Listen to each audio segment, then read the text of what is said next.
اب آپ تصور کریں کہ شب 19 جب ضربت لگی اور جب شب 21 مولا امیر المؤمنین دنیا سے رخصت ہوئے تو کتنا شقی تھا کہ جس نے شب قدر میں کہ جو شب قدر کی ذات محور تھی اس کے یہی وجہ ہے کہ اشرف الانبیاء نے ارشاد فرمایا اشقل اولین آخر ناقت صالح، کہ جس نے حضرت صالح کی اونٹنی کو عقر کیا، اس کی ٹانگیں کاٹی، اسے قتل کیا، وہ اشقل اولین تھا، فعقروها فدمدم علیہ اشقل آخرین قاتلوں کا، اے علی اشقل آخرین یعنی اگلی تمام امتوں میں شقی ترین جو فرد ہوگا وہ کون ہوگا؟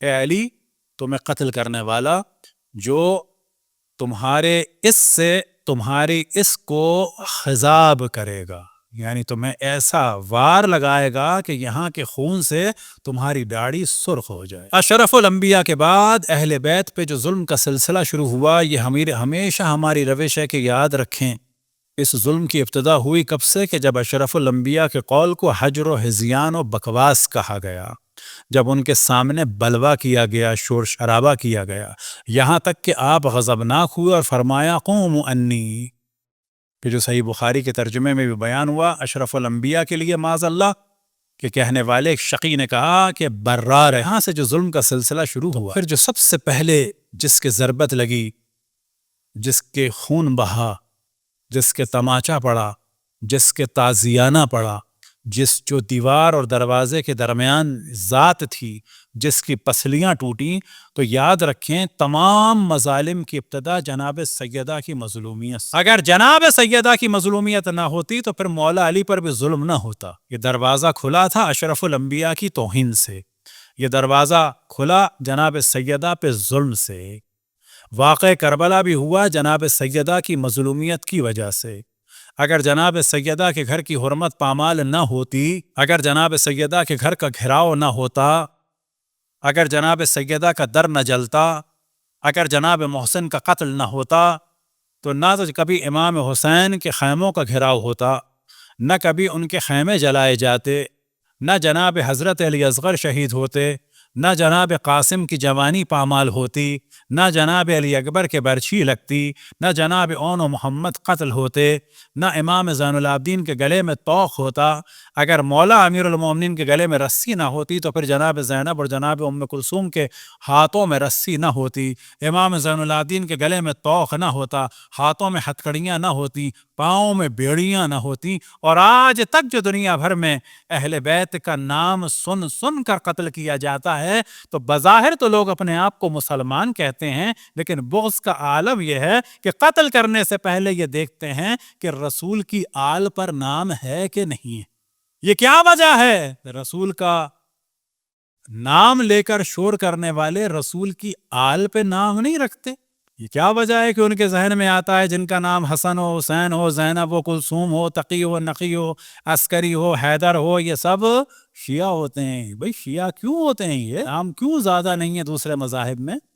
یہ کیا وجہ ہے کہ مجالس سے پتھراؤ ہوتا ہے؟ جب نبی سب کے ہیں تو نبی کے نواسے کا ذکر اور جگہ کیوں نہیں ہوتا؟ کیا وجہ ہے کہ بدترین گناہ بھی کر لیں تو لوگوں کے نکاح نہیں ٹوٹتے، لیکن امام حسین کے ذکر سے نکاح ٹوٹتے ہیں، ان کی مجلسوں میں جانے سے نکاح ٹوٹتے ہیں؟ تو سمجھ لیں کہ رسول کے بعد آل رسول کے خلاف ایک محاذ چل رہا تھا، اور اس سخت ترین محاذ میں جو ایک اہم ترین عبادت تھی وہ ذکر علی اور ذکر اہل بیت، جو عبادت آج تک الحمدللہ ہم کر رہے ہیں۔ اور اگر اس کا اندازہ لگانا ہے تو ہمیشہ دعا کریں کہ جب آپ سنیں کہ پاکستان کے کسی گاؤں میں ایک جلوس نکل رہا ہے تو کبھی سوچیں کہ اس گاؤں میں جو جلوس نکل رہا ہے اس کا پرمٹ جس کے نام ہے، اس کی زندگی کتنی مشکل ہے اور کتنا اس نے اپنے آپ کو خطرے میں ڈالا ہوا ہے۔ جن میں سے صرف ایک ہی مثال آپ کو دیں کہ ڈیرہ اسماعیل خان میں ابھی کچھ عرصے پہلے جو ایک مومن کو شہید کیا گیا، یہ اپنے گھر کے 28ویں مومن تھے۔ ذکر اہل بیت کی قیمت ایسے ادا ہوئی ہے۔ اب آپ تصور کریں صدیوں میں اس ذکر مولا علی کو اور ذکر اہل بیت کو ہمارے آباء و اجداد نے اور بزرگوں نے اور خداوند تبارک و تعالیٰ درجات بلند فرمائے اور علماء کا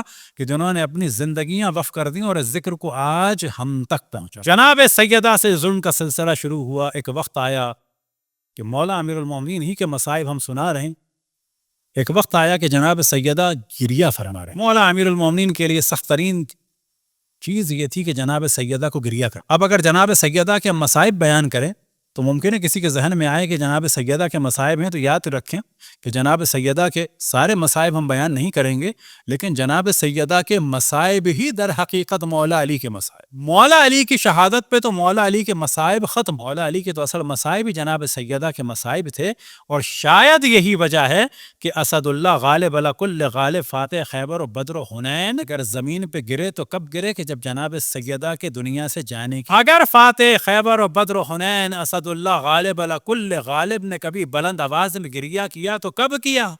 کہ جب فاطمہ کو غسل دے رہے تھے اور زخم پہ یا نیل پہ نگاہ پڑی، تو سمجھ لیں کہ مولا علی کے لیے اصل مصائب جناب سیدہ کے مصائب تھے. ایک وقت آیا کہ جناب سیدہ گریہ فرما رہی تھی تو مولا امیر المومنین نے سوال کیا کہ فاطمہ کیوں گریہ کر رہی ہیں؟ تو جناب سیدہ نے ایک جواب دیا کہ جس سے مولا امیر المومنین کے مصائب سمجھ میں آئیں.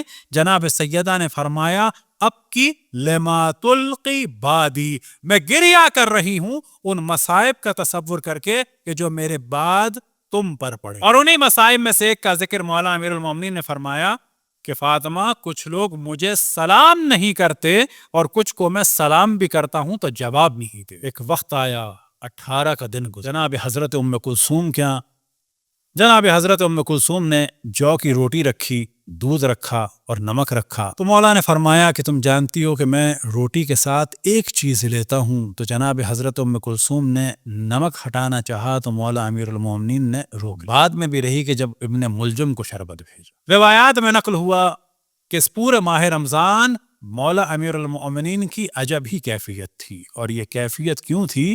کیونکہ وہ آرزو جو مولا امیر المومنین کو بدر میں اور احد میں اور خیبر میں اور خندق میں اور حنین میں اور پھر تمام جنگوں میں تھی، وہ آرزو کسی جنگ میں پوری نہیں ہوئی، نہ پھر جمل میں، نہ صفین میں، نہ نہروان میں، اور وہ آرزو پوری ہوگی اس ماہ. لہذا روایات میں ہے کہ امام حسن امام حسین سے بار بار ذکر کرتے تھے اس رات کا، اور خصوصاً ماہ رمضان کی راتوں کو ایک خاص کیفیت ہوتی تھی مولا امیر المومنین کی کہ جو پہلے گزرے ہوئے بعض رمضانوں میں اور راتوں میں خاص وقت آنے والا ہے مولا امیر المومنین کی زندگی. ایک وقت آیا کہ مولا رات کی تنہائی میں نکل رہی ہے. روایات میں نقل ہوا جناب ازبغ بن نباتہ کے جو مولا امیر المومنین کے اہم ترین اصحاب میں سے تھے، وہ گھر کا پہرا دینے آ گئے. ان کو خطرہ تھا لیکن مولا امیر المومنین نے بھیج دیا. اب ایک وقت آیا کہ رات کی تاریکی ہے، اور تصور کریں کہ یہی شب 19 ہے، یعنی شب قدر ہے. وہ شب قدر ہے کہ جس وقت حجت خدا مولا امیر المؤمنین ہے اور ملائکہ کا نزول ہو رہا ہے. تنزل الملائکۃ والروح فیہا باذن ربہم من کل امر. اور ایسے میں مناجات بھی ہو رہی ہیں، عبادتیں بھی ہو رہی ہیں، دعائیں بھی ہو رہی ہیں. تاریخ میں بیان ہوا کہ جناب حضرت حجر بن ادے نے اشعث بن قیس کو، ابن ملجم کو، یہ کہتے ہوئے سنا کہ جلدی کرو جلدی. ابھی اشعث بن قیس کون ہے تو انشاءاللہ کل بیان کریں گے کہ یہ ایک صحابی بھی تھا جو بعد میں خوارج میں بھی شامل ہو. جناب حضرت حجر بن ادے نے کہا کیا تم لوگوں کا ارادہ ہے کہ علی پہ حملہ کرو گے؟ اور جناب حجر بن ادے مولا امیر المومنین کے پاس دوڑ کے جانے لگے، لیکن مولا امیر المومنین دوسرے راستے سے. اب جو دوسرے راستے سے آئے تو بعض جگہ تاریخ میں یہ بیان ہوا، لیکن جو صحیح تاریخ ہے وہ الگ ہے. اور اسی کا ذکر خطبہ شعبانیہ میں بھی اشرف الانبیاء نے فرمایا کہ تم نماز پڑھ رہے ہوگے، اس پہ اشکال اولین و اشکال آخرین تم پہ حملہ کرے گا. لہٰذا بعض جگہ بیان ہوا کہ مسجد میں داخل ہوئے تو اس نے حملہ کیا، لیکن جو صحیح تاریخ ہے وہ یہ کہ مسجد میں داخل ہوئے، ابھی فجر کا وقت نہیں ہوا، اور پھر اذان دی، اور جب اتر کے آئے تو نافلہ میں مصروف ہوئے، اور پہلی رکعت کی کہ پہلے ہی سجدے میں گئے تھے کہ اشقل آخرین نے تلوار چلائی، اور وہ تلوار چلائی کہ جس کے بارے میں اس نے خود کہا کہ 1000 درہم کی یہ تلوار ہے اور 1000 درہم کا میں نے اس میں زہر لگایا ہے. اجرکم علی اللہ. ایک وقت آیا کہ علی کی زندگی میں وقت آنے والا ہے کہ جس گھڑی کی آرزو تھی کہ میں شہادت کے درجے پہ فائز ہوں, اللہ سبحانہ و تعالیٰ کے لیے میری جان چلی جائے, وہ علی کے جن کی ولادت خانہ کعبہ میں ہوئی